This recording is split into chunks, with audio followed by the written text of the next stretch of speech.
No quadro Seu Direito de hoje, vamos continuar tirando as suas dúvidas sobre imposto de renda. Então, vamos até o nosso estúdio ao vivo em Campinas, onde está a repórter Juliana de Paula com uma advogada especialista no assunto, não é isso, Ju? Bom dia para vocês.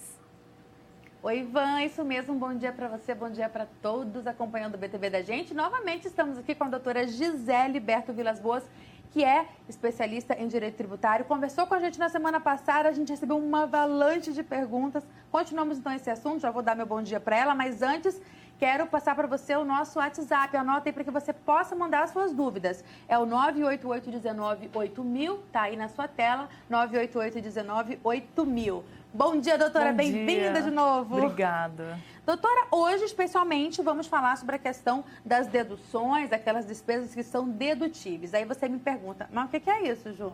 Vamos perguntar para a doutora. Doutora, o que é dedução? Então, como a gente estava falando na semana passada, o imposto de renda, a gente vai fazer a declaração de tudo aquilo que a gente recebeu de rendimentos no ano passado.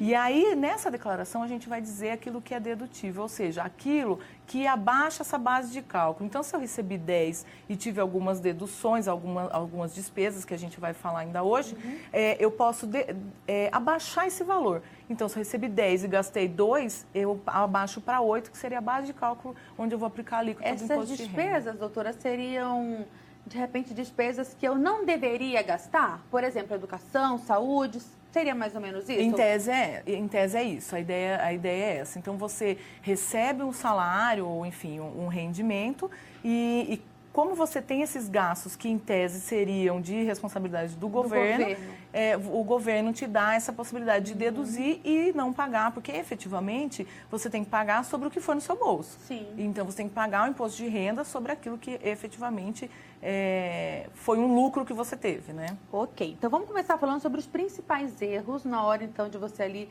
tá preenchendo, fazendo o seu imposto de renda. Doutora, o que a gente pode destacar como um erro principal aí?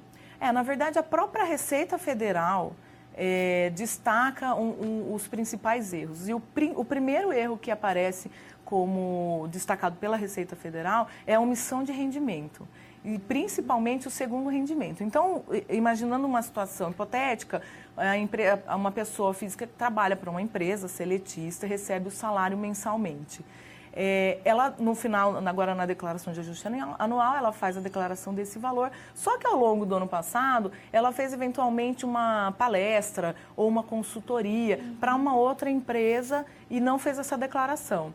Ela fatalmente vai cair numa malha fiscal, alguma coisa assim, a Receita vai pegar esse erro. Porque as empresas, elas fazem as declarações, fazem as retenções, então vai haver esse cruzamento. Então, o principal erro apontado é esse. De repente, recebeu honorários ou algum aluguel, alguma coisa que ela deveria ter declarado e ter incluído como fonte e não incluiu. Certo. Na semana passada a gente falou rapidamente sobre essas deduções relacionadas à saúde e educação. Vamos só relembrar, para quem de repente não acompanhou, doutora, o que eu posso então aí deduzir, ter essa dedução em relação à saúde? Tudo eu posso declarar ali?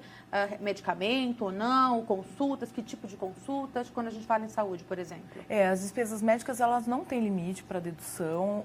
As pessoas podem fazer a dedução de tudo aquilo que ela gastou com despesa médica no ano passado. Tem algumas regras. O medicamento é um dos itens que não pode ser deduzido, exceto o medicamento que a pessoa eventualmente faz uso numa internação. Então, uma internação, por exemplo, que é pago particular, pode fazer essa dedução e os medicamentos que foram utilizados lá também pode ser deduzido. Na área de educação, por exemplo, curso de línguas entra ou não entra? Curso de línguas não entra e material didático. Então, assim, eu posso ter um curso com a faculdade, com um curso, e aí, quando for um curso de inglês, por exemplo, ou material didático que eu gasto para exercer o curso, também não tem dedução.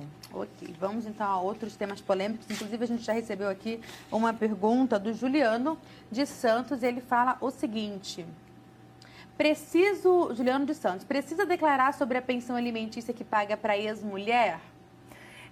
A pensão alimentícia, ela tem uma questão assim, se é feito judicialmente, então se eu tenho um divórcio, ou enfim, um acordo judicial, e eu pago essa pensão de acordo com o que está estipulado judicialmente, eu tenho que fazer a declaração e posso, quem faz o pagamento, no caso o Juliano, ele pode deduzir do imposto de renda o valor total que ele paga.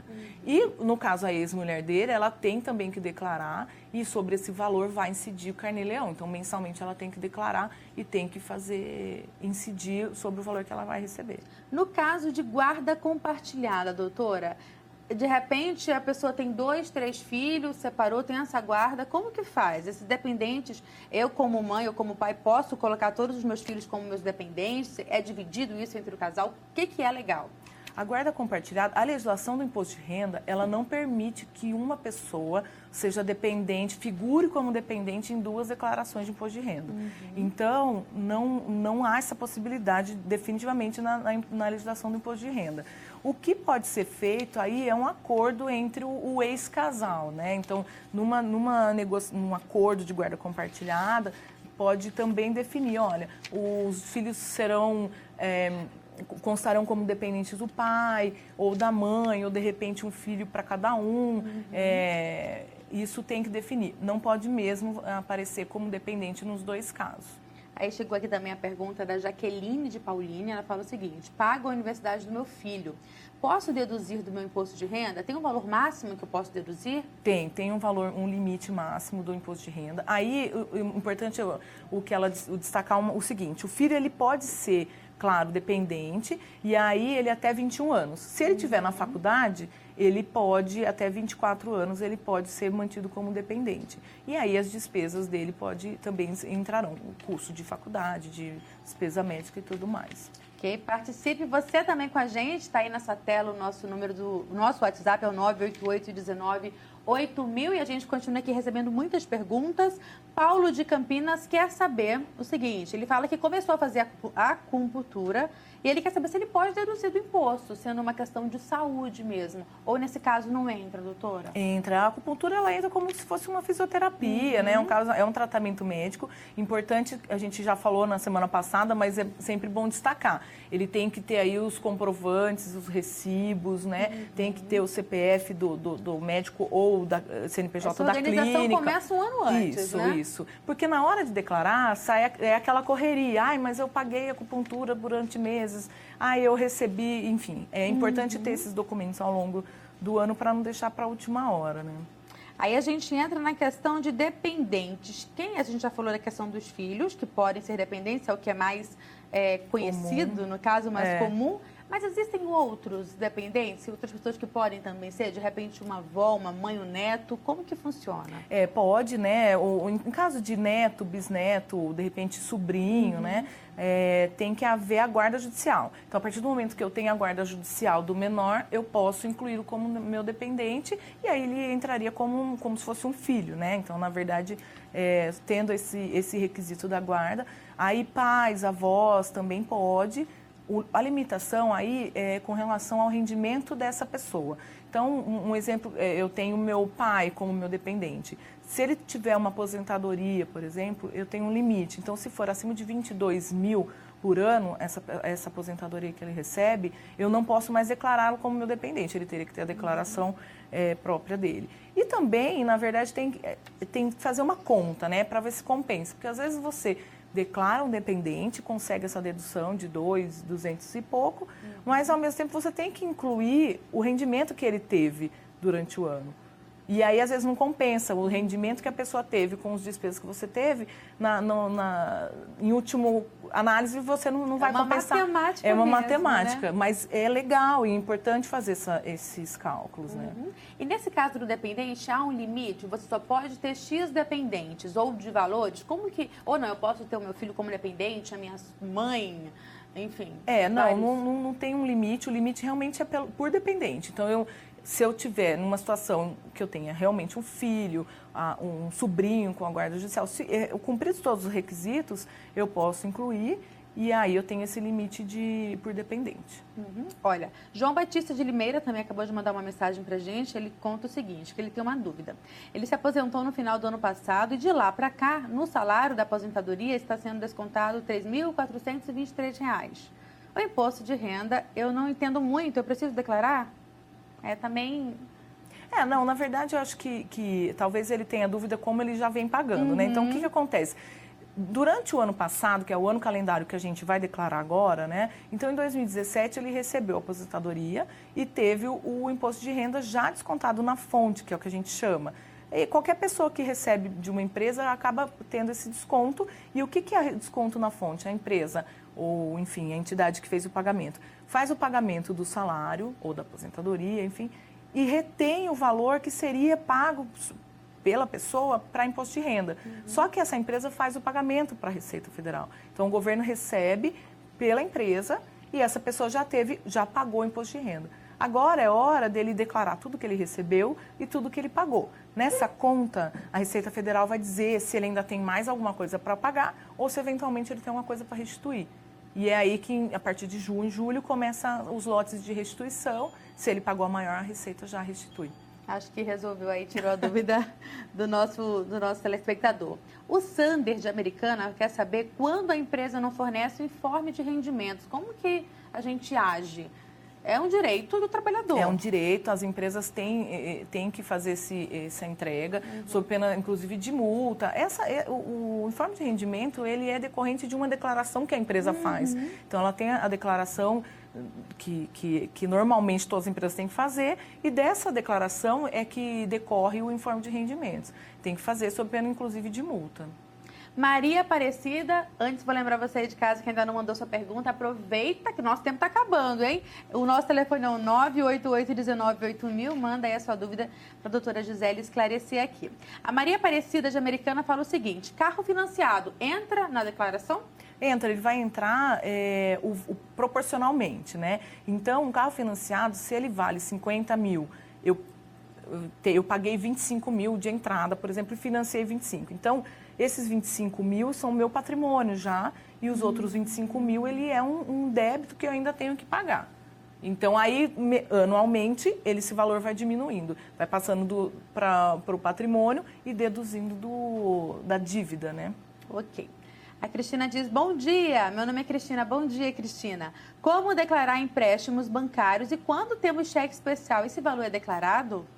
Então, o cheque especial, ele entraria como um ônus, como uma dívida, né? Então, ao mesmo tempo que a gente declara o caderneta de poupança, valores que a gente tem em espécie, tudo isso é declarado, tem campo específico na declaração, no programa de declaração. Então, ao mesmo tempo que eu declaro os valores que eu tenho em conta corrente, em aplicação, eu vou declarar eventualmente os ônus, as dívidas que eu tenho também. O Fabiano mandou uma dúvida, até na semana passada a gente não conseguiu responder, que eu já ouvi outras vezes também. Ele fala o seguinte: colocar o CPF na nota paulista interfere em alguma coisa no imposto de renda? Essa é uma discussão que já antiga, né? Uma discussão que vem...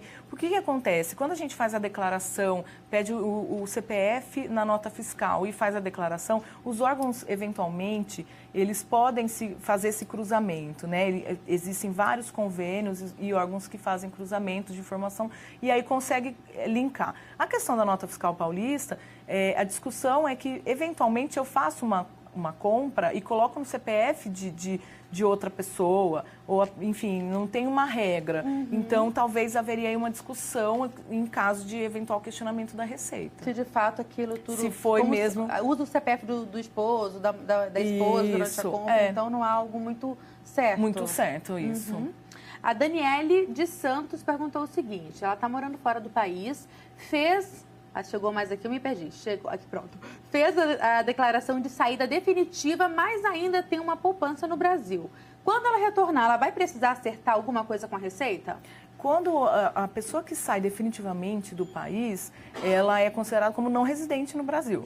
Então, ela é como se fosse um estrangeiro. Então, ela pode ter investimentos aqui no Brasil, só que esses investimentos, eles vão sofrer ela não precisa fazer declaração, mas eles sofrem as retenções do imposto de renda normalmente, que daí vai fazer no próprio banco, né? E aí, voltando, ela vai ter esse valor e ela vai voltar a fazer as declarações. E aí, ela vai declarar o valor que ela tem de investimento aqui no Brasil. Ok, deixa eu ver mais uma pergunta aqui. Osmar, de Praia Grande, diz que MEI tem que declarar como pessoa física. Acho que eu não fiz essa ainda, né? Não. Osmar? Tem, doutora? Não, acho que não. Então, MEI, como ele é um empresário individual, ele vai fazer as declarações que ele recebeu durante o ano, fazendo as deduções que ele teve, os custos que ele teve durante o ano também com a atividade dele. A ideia é geralmente a mesma. Ok. Muito obrigada, doutora, mais uma vez. Se você não teve a sua pergunta respondida, calma, porque a doutora volta. Dia 17 e dia 24, ainda para a gente falar um pouco mais sobre isso. De repente, a gente pode pegar aqui as suas perguntas e também responder nesses dias, tá bom? Doutora, muito obrigada Imagina, pela sua eu que participação agradeço. mais uma vez. Por esclarecer esse tema tão importante, né? Tem que ser tudo certinho. Tem, sempre não dá problema. Muito obrigada, um bom dia para você. Voltamos com você aí no estúdio. Espero que tenha esclarecido dúvidas de muita gente. Eu volto com você. Pois é, Ju, chove perguntas, né? Quando o assunto é imposto de renda. Semana que vem a gente fala mais sobre isso. Obrigada a você, Ju, e obrigada, doutora, também, por nos atender mais uma vez. Boa tarde para vocês.